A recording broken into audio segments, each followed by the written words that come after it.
साहिबन की सतनाम।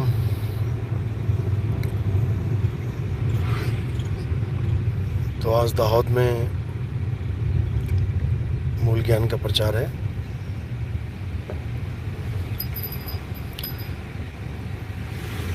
कबीर साहिब के प्रकट दिवस के उपलक्ष्य में बहुत से स्थानों पे भव्य सत्संग आयोजित किए गए। परमात्मा की अपार कृपा से हर प्रोग्राम बहुत ही सफल हुआ और बहुत से लोगों ने जिज्ञासावश बहुत से सवाल भी पूछे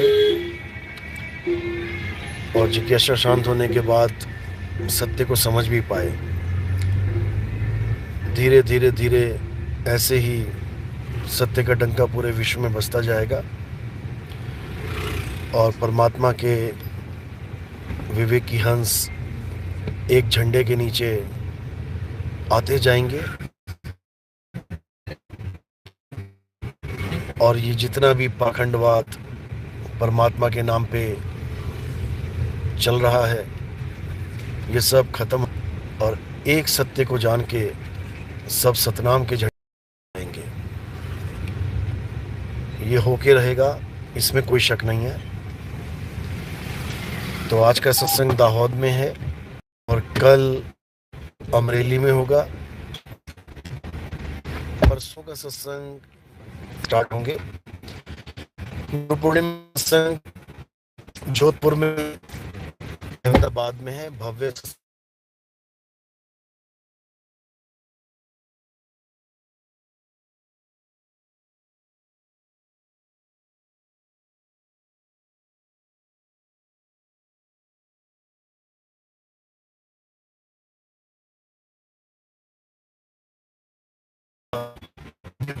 हमारे सबसे खास इन दोनों भव्यता का हमेशा प्रणाली में कबीर साहब का और गुरु पूर्णिमा का खास ख्याल।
बोलिए परमपिता परमात्मा की जय।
लाइन करी लो, ये लाइन करी लो, लाइन मारो, खाली लाइन करो।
बनती करते साहेब बनती करते यार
साहिब बच्चों सरकार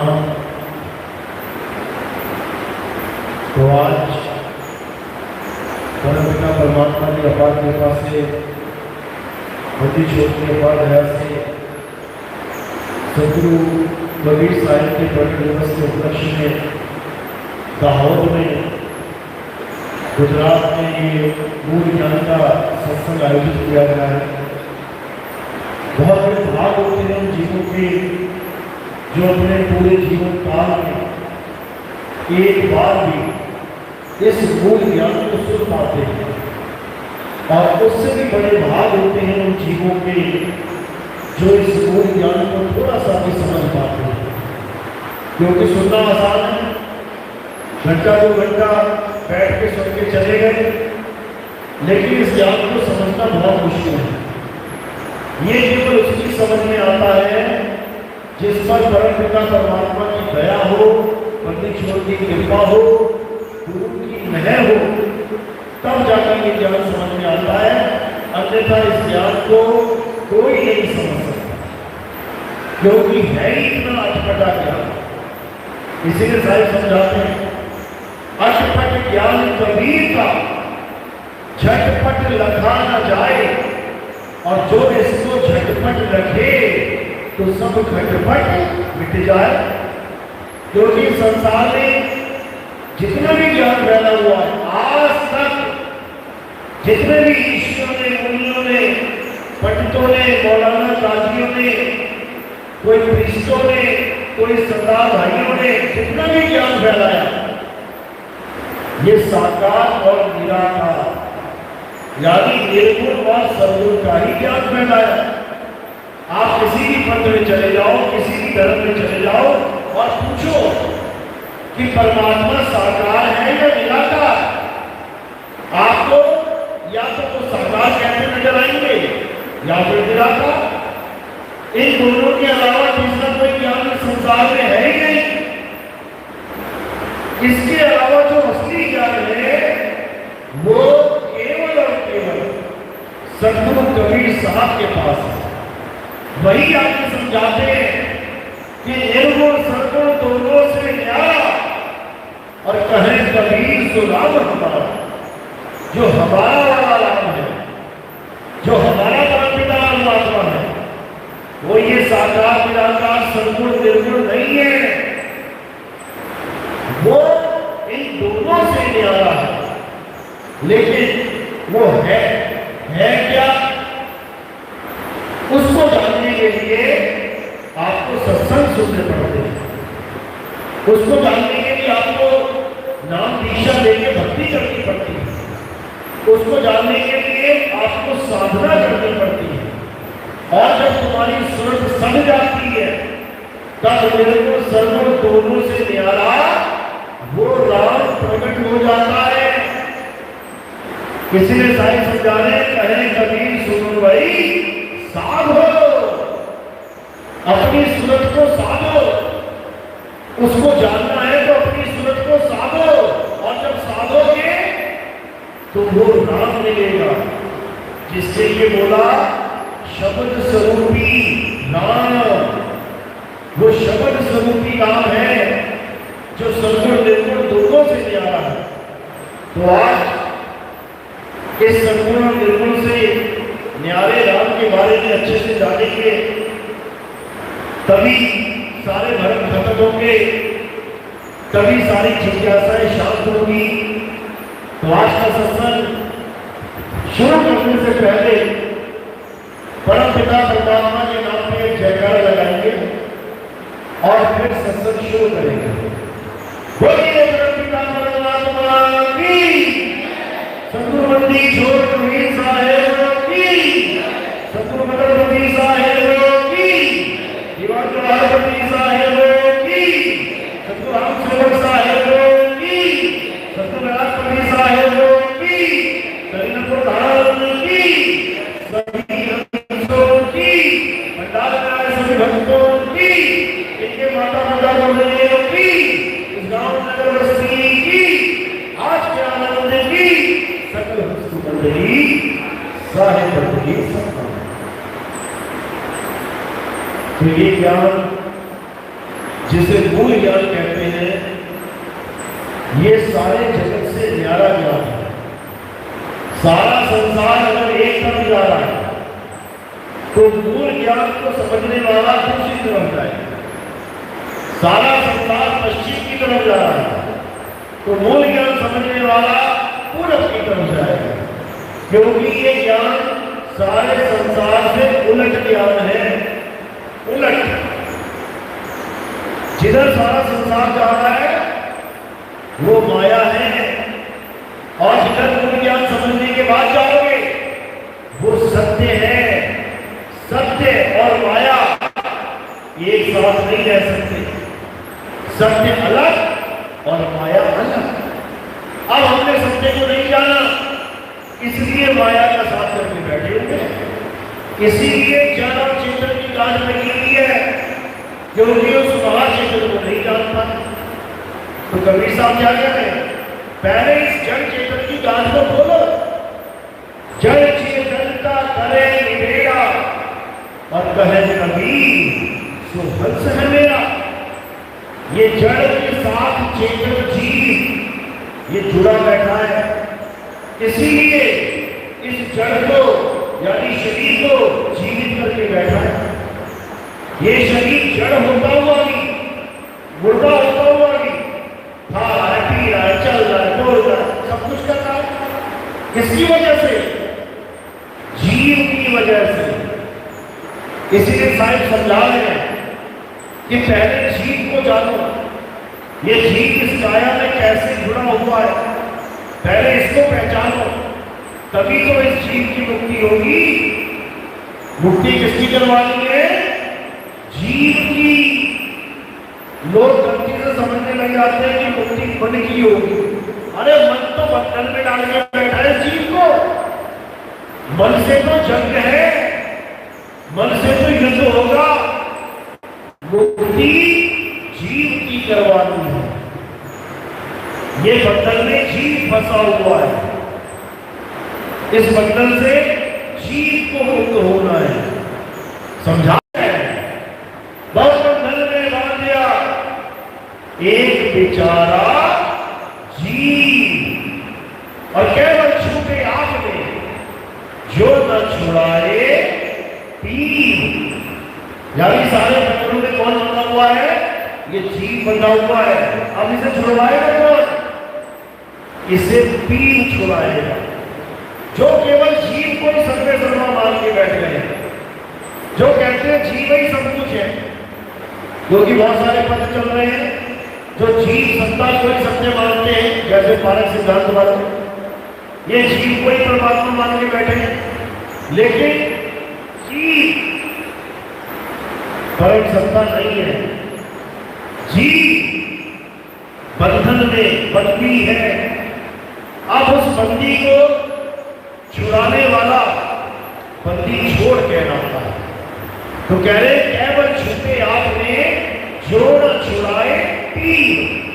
पीर यानी वो परम पिता परमात्मा जो चेतन रूपी जीव से भी परे है, जिसको महाचेतन बोला जाता है। महाचेतन, केवल चेतन नहीं, महाचेतन। चेतन तो नाली का कीड़ा भी है, चेतन तो कुत्ता बिल्ली हाथी घोड़ा सुअर भी है,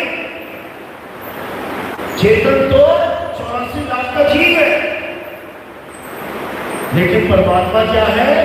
वो महाचेतन सत्ता। दोनों में क्या फर्क है?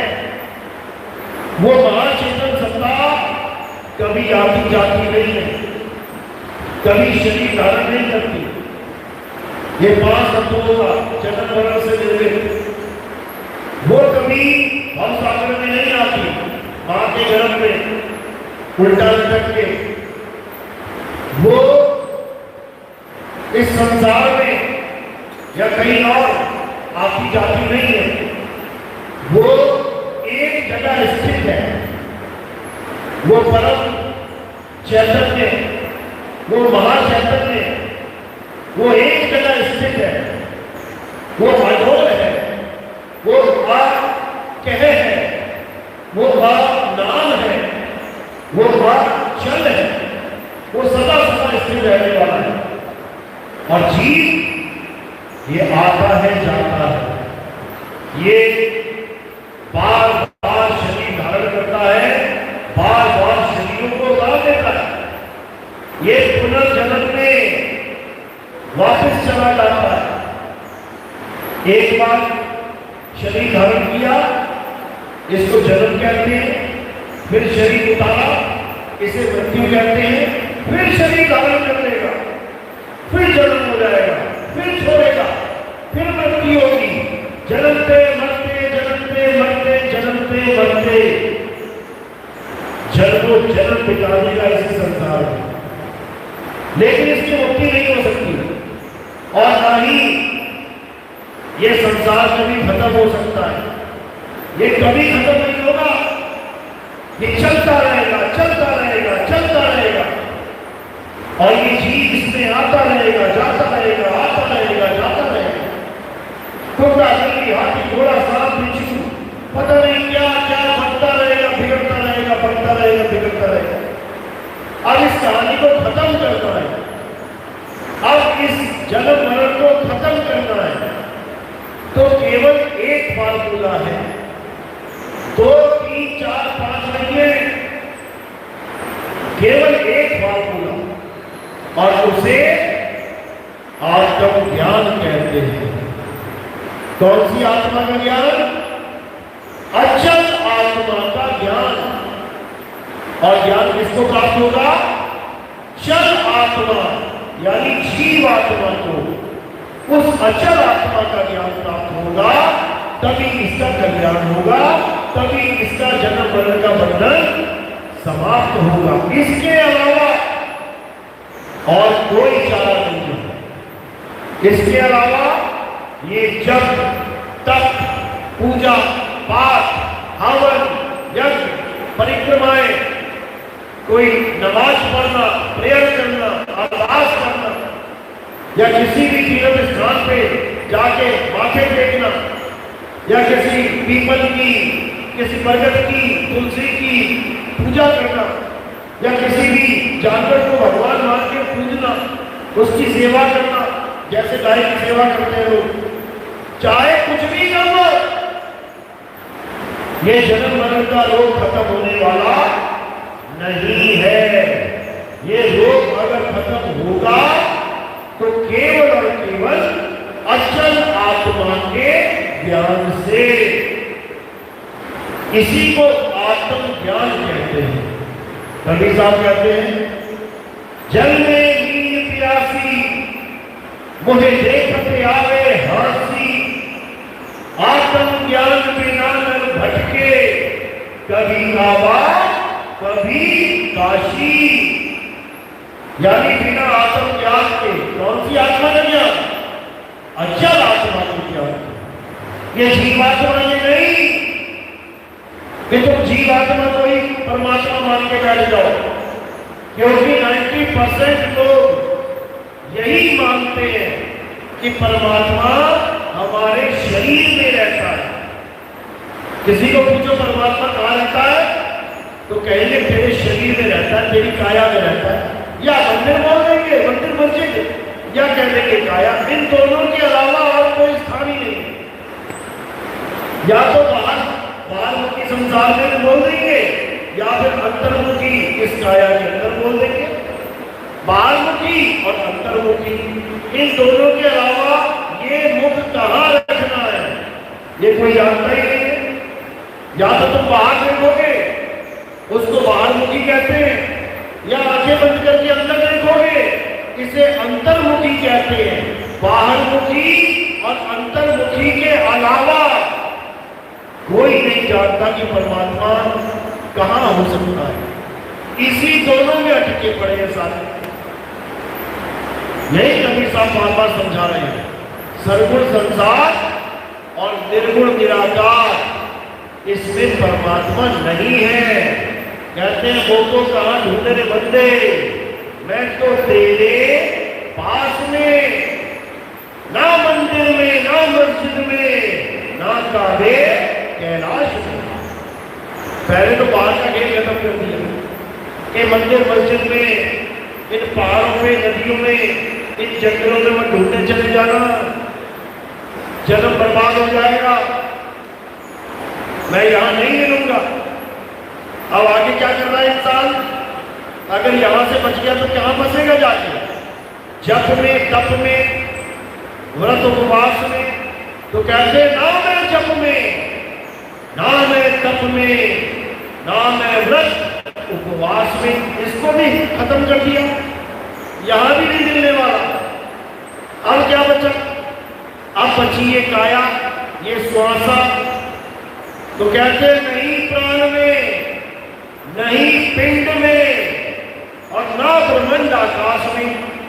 ना तो मैं श्वासों में मिलूंगा और ना ही मैं पिंड यानी काया में मिलूंगा। मैं इस शरीर में भी नहीं मिलूंगा। तो कहां मिलूंगा? कहते नहीं प्राण में, नहीं पिंड में, ना ब्रह्मांड आकाश में, ना मैं त्रिकुटी भंवर गुफा में, और नहीं श्वासों की श्वास में। खोजी होए तुरंत मिल जाऊं एक पल की तलाश में। कहते अगर खोजी होगा तो ना तो त्रिकुटी में ढूंढेगा, ना श्वासों में ढूंढेगा, ना काया में ढूंढेगा, ना इस संसार में, आकाश में, हवा में, पानी में, आग में, धरती में ढूंढेगा। बिल्कुल नहीं। ना अंदर ना बाहर। अब कहां बचा? कहते खोजी होए तुरंत मिल जाऊं एक पल की तलाश में। और कहे कभी सुनो भाई साधो, मैं तो हूं विश्वास में। कहते जब वेदी गुरु मिलेगा वो तुम्हें एक पल में समझा देगा कि आगे परमात्मा है तो कहां है। एक पल में तुम्हें ज्ञान पता लग जाएगा, परमात्मा का स्थान पता लग जाएगा। एक पल में, विद इन ए सेकंड तुम्हें वो ज्ञान मिल जाएगा जो पूरे जन्म में नहीं मिलेगा, युगों युगों में नहीं मिलेगा। लेकिन कब? जब तुम्हारे जीवन में वेदी गुरु आ जाएगा तब। तो कहते हैं उस वस्तु को ढूंढने के लिए जन्मों जन्म बीत गए लेकिन वो वस्तु प्राप्त नहीं हुई। तो कहते हैं वस्तु कहीं और ढूंढे कहीं, कैसे लागे हाथ और गुप्त वस्तु तब मिले जब भेदी नीचे साथ। भेदी न साथ में और दीनी वस्तु लखाए और कोटि जन्म का पंथ था पल में पहुंचा जाए। कहते करोड़ों जन्म लग जाएंगे वहां तक पहुंचने में जहां वेदी गुरु पल में पहुंचा दे, और करोड़ों जन्म के बाद भी नहीं मिलेगा वो, क्योंकि वो मिलता ही वेदी गुरु से। इसीलिए बोला बिन गुरु माला फेरते, बिन गुरु देते दान, बिन गुरु दोनों निष्फल है, पूछो वेद पुराण। अरे जिन वेदों को, पुराणों को तुम मानते हो, जिन भगवानों की तुम पूजा करते हो, एक भी बिना गुरु के संसार को छोड़ के नहीं गया। सब देवताओं के गुरु थे, सब मनुष्यों के गुरु थे, सब राक्षसों के गुरु थे, सब अवतारों के गुरु हुए। केवल इंसान है जो ये गुरु धारण नहीं करता है। पूरा जन्म बिना गुरु के पिता के चला जाता है और सोचता है कि मेरा तो कल्याण बिना गुरु के हो जाएगा। अरे जिसकी तू पूजा करता है वो भी बिना गुरु के नहीं गए। राम कृष्ण से कौन बड़े, तीन हूं तो गुरु की, और तीन लोक के वो धनी, गुरु आगे आदि, वो भी बिना गुरु के नहीं गए। लेकिन ये इंसान चतुराई में, अहंकार में डूबा हुआ कि मुझे गुरु की क्या जरूरत है। अरे गुरु भी तो एक आदमी है, मैं भी एक आदमी हूं। आदमी आदमी के आगे क्यों झुकेगा? बस इसी अहंकार में वो गुरु धारण ना करके निगरा ही चला जाता है। उसको नहीं पता कि जितने भी काम तुम कर रहे हो, जितने भी काम ये इंसान कर रहा है, ये सब भी गुरु से ही सीखे। इंसान से ही इंसान सीखता है। माँ भी एक इंसान है, बच्चा भी एक इंसान है, लेकिन कौन किसको क्या सिखा रहा है? माँ सिखाती है बोलना, पिता सिखाता है बोलना, बच्चा खुद से नहीं बोलने लग जाता। तो जब बोलना तक किसी के बिना नहीं आ रहा है किसी इंसान के बिना तो परमात्मा कहां से मिल जाएगा? बिना गुरु के। कबीर साहब ने गुरु को परमात्मा से भी बड़ा बताया। गुरु बड़े गोविंद से मन में देख विचार, हरि सुमिरे सो वार है और गुरु सुमिरे सो पार। गुरु गोविंद दोनों खड़े और ताकि लागू पाए, बलिहारी गुरु आपने गोविंद दियो लखाए। तो गोविंद तुम्हारे पास है, लेकिन फिर भी नहीं रख सकते तुम बिना गुरु के। ये है गुरु की महिमा। लेकिन ये जीव बेचारा अज्ञानता में अहंकारवश निगुरा ही चला जाता है संसार में।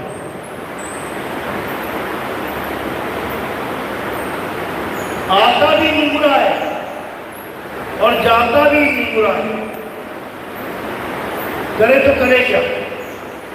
तो क्या कहते हैं साहिब कि जब तक गुरु नहीं मिलेगा तब तक कल्याण नहीं होगा। लेकिन गुरु का मतलब ये नहीं तुम किसी को भी गुरु बना लो। अंग्रेजी सीखनी है तो किसी को भी गुरु बना लो। अरे उसको अंग्रेजी आनी चाहिए, वो सिखाएगा। गणित सीखनी है तो किसी को भी गुरु बना लो। अरे उसको गणित आनी चाहिए तभी तो सिखाएगा। गाना सीखना है तो किसी को भी गुरु बना लो। अरे उसको गाना भी आना चाहिए, सिखाना भी आना चाहिए। संगीत सीखना है तो क्या किसी को भी गुरु बना लो? हारमोनियम खरीदना है और किसी की भी मानने के लिए नहीं सिखा दो मुझे। अरे उसे आता होगा तो सिखाएगा। इसलिए किसी भी गुरु की शरण में जाके मुक्ति मिल जाए ऐसा नहीं होता। कौन सा गुरु मुक्ति प्रदान कर सकता है, हमें ये जानना पड़ेगा। तो साईं कहते हैं गुरु गुरु में भेद है और गुरु गुरु में भाव, सोई गुरु नित बंदिए जो शब्द बतावे भाव। यानी गुरु गुरु में भेद है। इस संसार में जितने भी गुरु हैं सब में भेद है, भेद यानी सब में फर्क है। एक गुरु नाम जाप देता है, एक गुरु तंत्र विद्या के साथ जोड़ता है, एक गुरु हवन करवाता है, एक गुरु पूजा पाठ करवाता है, एक गुरु देवताओं की पूजा करने को कहता है, एक गुरु नदियों में स्नान करवाता है, एक गुरु पीपल तुलसी बुलवाता है, एक गुरु पहाड़ों की परिक्रमा करता और करवाता है, एक गुरु सारे संसार में भ्रमण करवाता रहता है। इनमें से एक भी पास नहीं करवा सकता। ये अधूरे गुरु हैं। ये जब तक पूजा पाठ हवन यज्ञ जो भी करवा रहे हैं ये सब अधूरा ज्ञान है। तो पूरा गुरु कौन है? तो पूरे गुरु की क्या पहचान है? कहते सोई गुरु पूरा कहावे जो दो अक्षर का भेद बतावे, एक छुड़ावे एक लखावे, तब प्राणी निज घर को जावे। यानी पूरा गुरु दो प्रकार के अक्षरों का भेद बताता है। कौन कौन से? एक पावन अक्षर जो इंसानों ने बनाए और एक आदि अक्षर जिसको इंसान नहीं बना सकता, जो आज जुगाद सच है, जो अजन्मा है, नित्य है, शाश्वत है। एक वो अक्षर है। तो कहते हैं 52 अक्षर जीव आधारा, आदि अक्षर जीव्या से न्यारा। ये अक्षर क्या है? ये इंसानों के द्वारा बनाए गए नाम है। और आदि अक्षर ये सच्चा नाम जो इंसानों के द्वारा नहीं बनाया जाता, वो आदि नाम है। उस आदि नाम और इंसानों के द्वारा बनाए गए नाम में जमीन आसमान का अंतर है। तो कहते हैं 52 अक्षर जीव आधारा, और आदि नाम जिज्ञासे में आ रहा, वाही को सतसिमरन कहिए और सिमर सिमरन उतरो पाया। यानी बावनेश्वरों के जितने भी नाम है, इनको जप के किसी का भी कल्याण नहीं हो सकता। तो क्या करना पड़ेगा? आदि नाम को जानना पड़ेगा। वो आदि नाम ही मुक्ति का दाता है, लेकिन वो समझना बड़ा मुश्किल है। ये मंत्र जाप तो तुम्हें समझ में आ जाते 2 मिनट में। अभी मैं तुम्हें कह दूं बेटा जपो राम राम राम, 2 मिनट में समझ में आ जाएगा। अच्छा गुरु जी राम राम जपवाएंगे, ठीक है। मैं कह दूं जपो बेटा राधे राधे राधे, 2 मिनट में समझ में आ जाए। अच्छा राधे राधे जपना है, ठीक है। अब मैं कहूं बेटा जपो ज्योत निरंजन ओंकार सोम सतनाम, 2 मिनट में समझ में आ जाएगा कि हाँ भैया 5 नाम के गुरु जी ने जपना है। अब कोई का मैं कहूं कि जपो ओम कलियम हरियम जरियम, 2 मिनट में समझ में आ जाएगा गुरु जी ने ये मंत्र दिए, इसको जपना है। मैं कहूं जपो ओम सोम सत्य कबीर, ओम सोम सत्य कबीर, 2 मिनट में समझ में आ जाएगा गुरु जी ने नाम दिए जपने के लिए। लेकिन अगर मैं कहूं कि आदि नाम बोलने लिखने पढ़ने में आता ही नहीं है, कोई नाम जपना ही नहीं है, बिना नाम जाप के मुक्ति मिलनी है, तो ये बात किसी के समझ में नहीं आती। इसीलिए कबीर साहब ने समझाया, आदि नाम हम भाग सुनाया, ये मूर्ख जीव समझ नहीं पाया। ये मूर्ख जीव समझ नहीं पाया और मंत्रों को पकड़ पकड़ के दोहराया, बार बार इन्हीं का जाप किया और मैं कहता रह गया कि नाम है जप में, नाम है तप में। लेकिन ये मूर्ख जीव जिनमें 3 बार आरतियां करेगा, नाम है जप में, नाम है तप में, नाम है जप में, नाम है तप में, नाम है जप में, नाम है तप में, बोलता तो रहेगा लेकिन समझ नहीं पाएगा मैं बोल क्या रहा, क्योंकि काल भगवान ने इनकी बुद्धि लॉक की हुई है, ताला लगा दिया। अब ये ताला कैसे खुलेगा? जब तुम्हें सतगुरु का सत्संग मिलेगा, जब सत्संग मिलेगा ताला तभी खुलेगा। तो कहते हैं शब्द विहंगम चाल हमारी, और कहे कभी सतगुरुदई ताली, खुले कपाट शब्द झनकारी और पिंड अंड के पार, स्वदेश हमारा है कर लो दीदार, महल में प्यारा है। ये बताया कबीर साहब ने। लेकिन ये अज्ञानी जीव कहता है मैं सतलोक जाना चाहता हूँ, मैं अलग लोक जाना चाहता हूँ, मैं अनामी लोक जाना चाहता हूँ, मैं स्वर्ग में जाना चाहता हूँ, मैं महास्वर्ग में जाना चाहता हूँ, मैं ब्रह्म लोक में जाना चाहता हूँ। ये सब माया का खेल है, ये सब माया का खेल है। इसी शब्द में कर नैनो दीदार महल के प्यारा है, सारे लोगों का वर्णन कर दिया। कबीर साहब ने एक भी लोक नहीं छोड़ा, सारे लोगों का वर्णन करने के बाद क्या बोले? हरे काया भेद किया निर्वाला, यानी सतलोक, अलग लोक, अगम लोक, अनामी लोक, सारे लोगों का हाल बता के कहते हैं ये माया का खेल है। काया भेद किया निर्वाला, ये सब रचना पिंड मझारा, माया अवनति जाल पसारा, सो कारीगर भाला है, आदि माया की चतुराई, झूठी बाजी पिंड दिखाई, अवगति रचना रची अंडमाही, और ताका प्रतिबिंब तारा है। ये सारा माया का खेल है। जितने भी आश्रम बने हुए हैं, कोई अलग लोक आश्रम, कोई अनामी लोक आश्रम, कोई सतलोक आश्रम, ये सब नकली आश्रम है। ये सब नकली स्थानों पे लेके जाएंगे।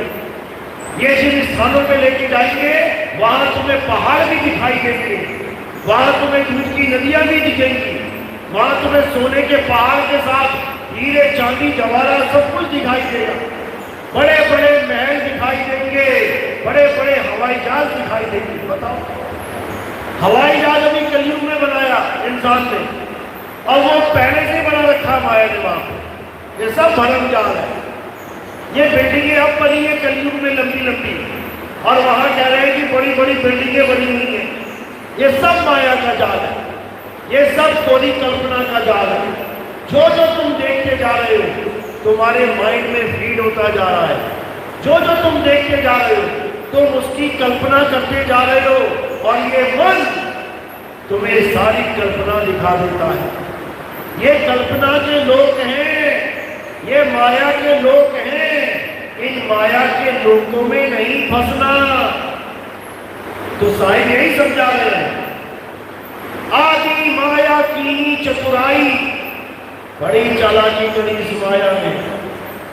इस भोले जीव को बहुत तगड़े से फंसाया।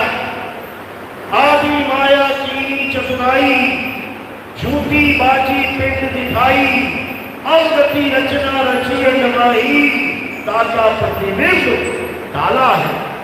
प्रतिबिंब यानी नकल, झूठ। ये जो कुछ भी दिख रहा है सब झूठ है, सब माया है। तो सत्य क्या है? जो किसी को दिखाई नहीं दे रहा, वो आत्म तत्व, वो परम तत्व, वो किसी को दिखाई नहीं दे रहा, क्योंकि वो देखने की चीजें ही नहीं है, वो अनुभव करने की चीज है। उसी के लिए कबीर साहब ने समझाया, जो दिखे सो माया संतो, जो दिखे सो माया। जो भी तुम्हें कुछ दिखाई दे रहा है ये माया का खेल है। तो तुमने क्या करना है? इस माया से परे उस सत्य को जान लेना, इस माया से परे उस परम तत्व को जान लेना, जिसके बारे में गीता में भी समझाया गया। हे अर्जुन, इस दुनिया में दो प्रकार के तत्व हैं, एक असत्य और एक सत्य। असत्य तो जन्मता मरता, असत्य तो पलता बढ़ता, असत्य तो पल पल बदलता है। लेकिन सत्य ना तो कभी जन्मता है ना मरता है, ना बनता है ना बिगड़ता है, वो सदा एक रस रहता है, यही उसकी पहचान है।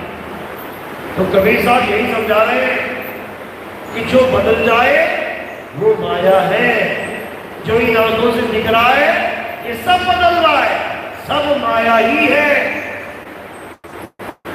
तो सत्य को जानना है तो क्या कहते हैं कृष्ण जी? हे अर्जुन, अगर तुम उस सत्य को जानना चाहते हो, अगर तुम उस सत्य को प्राप्त करना चाहते हो तो कहां जाना पड़ेगा? कहते हैं ऐसे तत्वदर्शी संत की शरण में जाओ। तत्वदर्शी संत, ये जपी तपी सन्यासी नहीं,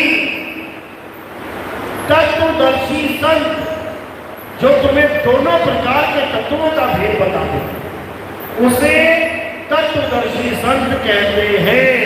जो असत्य की भी बात बता दे और सत्य का भी भेद समझा दे, असत्य की बात बता के उसको छुड़वा दे और सत्य का भेद बता के उसे प्राप्त करवा दे, उसे तत्वदर्शी संत कहते हैं। तो जब तत्वदर्शी संत आत्मा का ज्ञान समझा देगा, उस अचल आत्मा का भेद बता देगा, तब आपने क्या करना है? उस अचल आत्मा में रमण करना है। रमण अध्याय 3 17वां श्लोक।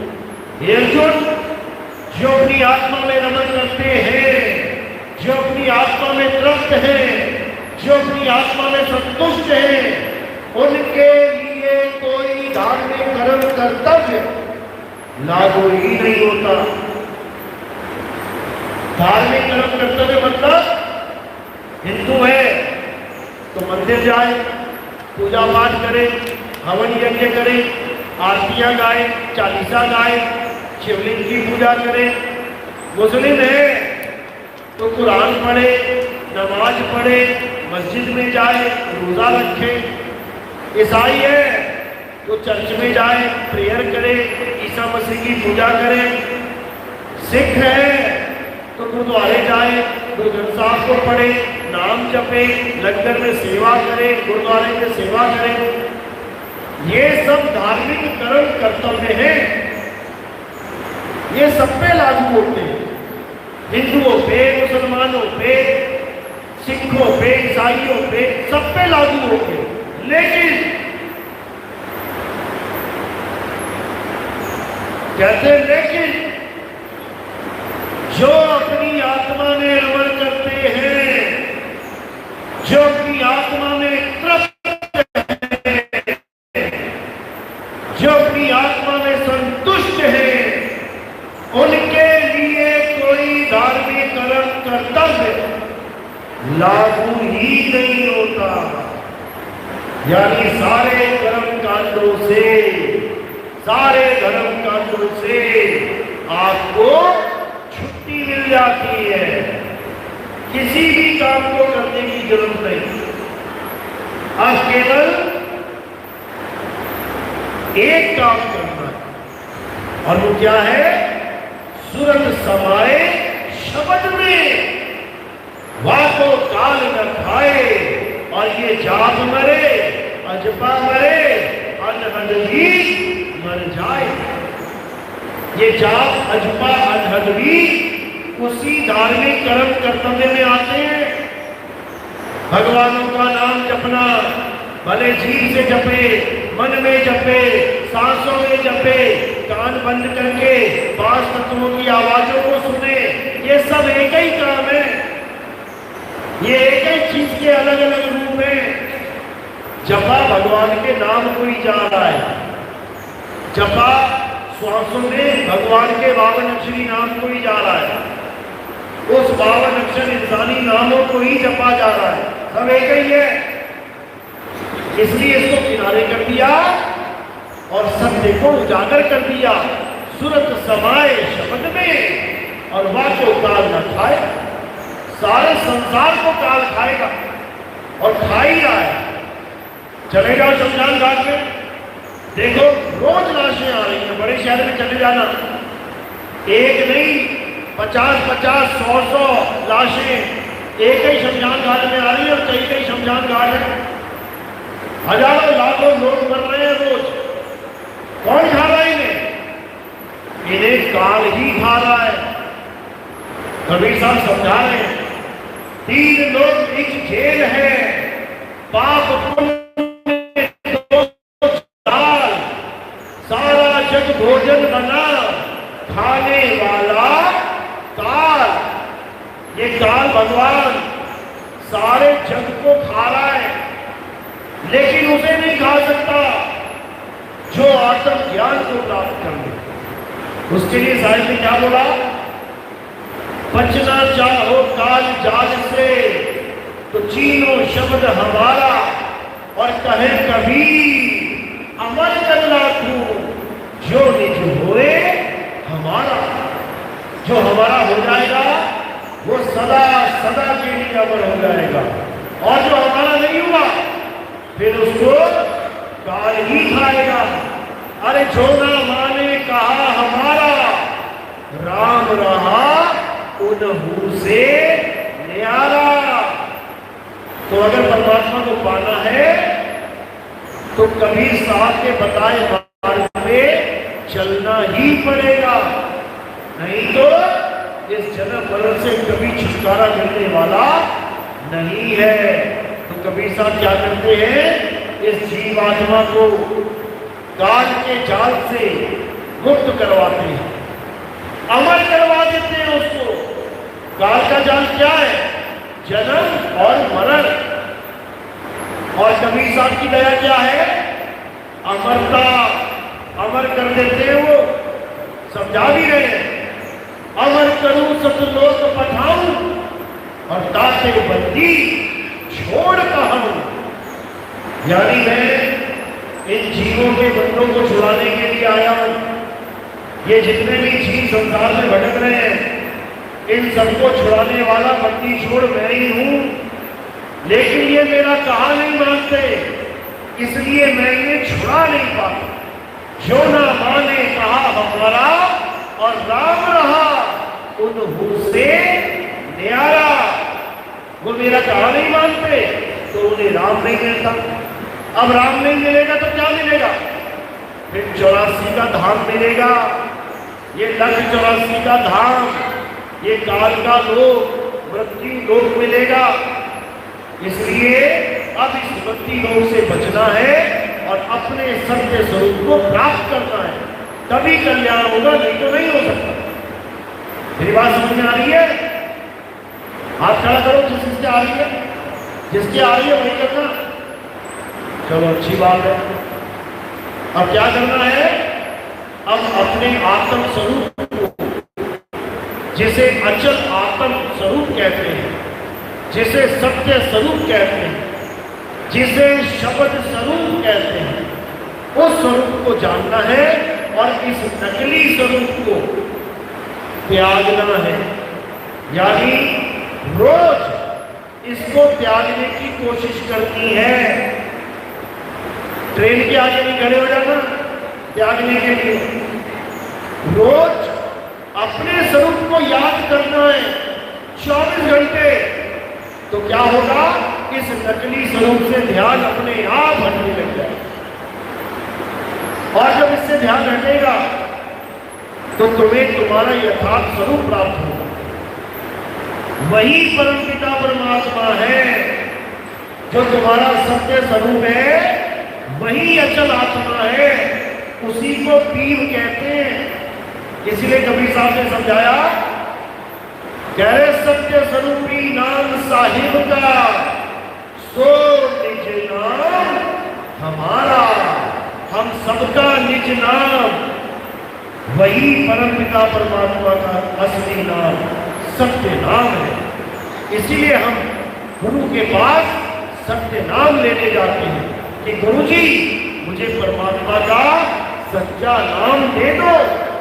तो गुरु हमें हमारा ही निज नाम देता है, किसी और का नाम नहीं देता, क्योंकि परमात्मा का नाम और हमारा निज नाम एक ही है। इसीलिए बोला जाता है, जो तू सो हम, जैसा तू वैसे हम। यानी दोनों में कोई फर्क नहीं है, दोनों का एक ही स्वरूप है। लेकिन अज्ञानतावश हम अपने आप को आदमी, औरत, बच्चा, बूढ़ा, जवान मान बैठे। अपने आप को तो माना माना, हम अपने भगवान को भी किसी को राधा, किसी को कृष्ण मान बैठते, किसी को राम, किसी को सीता बना के बैठ जाते, किसी को आदमी, किसी को औरत बना के बैठ जाते। जबकि ना तो हम आदमी औरत हैं और ना ही हमारा परमात्मा आदमी औरत है। कबीर साहब धर्मदास जी को समझाते हैं कि बेटा सुन, नाम क्या होता है समझ ले अच्छे से। कहते तुमसे कहूं मैं नाम विचारी, और ना वो ज्योत, ना पुरुष, ना नारी। यानी असली नाम, सच्चा नाम ना तो पुरुष है, ना स्त्री है, और ना ही ये त्रिपुटी में जलने वाली ज्योति है, जिसका संकेत हिंदू भाई टीका लगा के देते हैं और हिंदू बहनें बिंदी लगा के देती हैं। ये टीका और बिंदी माथे पे क्यों लगाए जाते हैं? नाक पे नहीं लगा दिया, गाल पे नहीं लगा दिया, कान पे नहीं लगा दिया, यही क्यों लगा रहे हैं? क्योंकि ये संकेत है कि इस त्रिलोकी का नाथ, जिसको अलख निरंजन कहते हैं, इस तीन लोक का मालिक ज्योति स्वरूपी अलख निरंजन यहां प्रकट है। और जो भी आंखें बंद करके त्रिपुटी में ध्यान करते हैं, ये सब उसी अलख निरंजन के पुजारी हैं। चाहे वो ब्रह्मा जी, विष्णु जी, महेश जी हो, चाहे वो राधा स्वामी, धन सतगुरु और जितने गुरु बने बैठे हैं, ये सब त्रिकुटी में ध्यान लगाने वाले बाबा जय गुरुदेव के जितने भी शिष्य हैं, ये सब त्रिकुटी में ध्यान लगाते हैं। ये उसी ज्योत निरंजन को याद करते हैं, कानों में उंगलियां डाल के अनहद नाद सुनते हैं। और कबीर साहब क्या कह रहे हैं? आंख ना मूंदो, कान न रूंदो, तनिक कष्ट मत धारो, और खुले नयन पहचानो, हंस हंस सुंदर रूप निहारो। कहते शब्द निरंतर से मन लागा। अब जो कानों में उंगलियां डाल के शब्द सुन रहे हैं, इनके शब्द भी 5 हैं। कभी वाणी वीणा की आने लग जाएगी, कभी आवाज मृदंग की आने लग जाएगी, कभी बांसुरी बजने लग जाएगी, कभी कंदूरा बजने लग जाएगा, दुनिया भर की आवाज। कहते हैं इनको छोड़ो और एक अखंड आवाज से जुड़ जाओ। उसी को शब्द निरंतर कहते हैं। शब्द निरंतर से मन लागा, मलिन वासना त्यागी, उठत बैठत कब न छूटे, ऐसी गाड़ी लागी। यानी अब ऐसा गुरु मिल जाएगा जो शब्द निरंतर से जोड़ देगा। उसके बाद ये भरमजाल खत्म, उसके बाद ये काल का जाल खत्म, और ये जीव सदा सदा के लिए अपने परमपिता परमात्मा में लीन हो जाएगा। बोलिए परमपिता परमात्मा की सदा ही सदा। तो आगे के सत्संग सुनने के लिए हमारे YouTube चैनल कहत कबीर सुनो भाई साधो नितिन दास, बस इतना लिखना है आपको। कहत कबीर सुनो भाई साधो नितिन दास। आपके सामने हमारे चैनल आ जाएंगे, उनको आप देखना शुरू करो। धीरे धीरे धीरे आपको तरह तरह के सत्संग मिलने शुरू हो जाएंगे। कोई गीता से, कोई बाइबल से, कोई कुरान से, कोई वेदों से, कोई पुराण से, कबीर वाणी से, नानक साहब की वाणी से, मीराबाई की वाणी से, रविदास जी की वाणी से, दादू जी, पलटू जी, मनुदास जी, जीसा जी, गरीबदास जी, अन्य अन्य संतों की वाणियों से आपको एक ही चीज समझाई जाएगी, अचल आत्मा को जान लो, अचल आत्मा को पहचान लो, तभी कल्याण होगा। चलो, तो अब क्या करना है? जिसके पास बड़ा मोबाइल नहीं है, छोटा मोबाइल है जिसमें मेमोरी कार्ड डलता है, जिसके पास इंटरनेट नहीं चलता, वो मेमोरी कार्ड ले सकते हैं। उसमें 209 सत्संग भरे हुए हैं। आप कहीं पर भी बैठ के वो सत्संग सुन सकते हैं। बस मोबाइल चार्ज करो और सत्संग सुनो। तो जिसको सत्संग की मेमोरी कार्ड चाहिए वो इनसे ले सकते हैं। आप इनके पास जाके मेमोरी कार्ड ले सकते हैं। बाकी सत्संग यूट्यूब पे चल रहे हैं, आप देख सकते हैं। तो अब आरती का समय, आरती कैसे करते हैं समझ लो। थोड़े से फूल उठाने हैं और मेरे सिर के ऊपर रख देंगे। सिर के ऊपर क्यों रखते हैं? क्योंकि हमारे यहाँ संतों को शरीर नहीं माना जाता। शरीर नाशवान देह को कहते हैं। ये नाशवान देह पैर के अंगूठे से लेके सिर की चोटी तक दिखाई दे रही है। तो हमने आरती किसकी करनी है?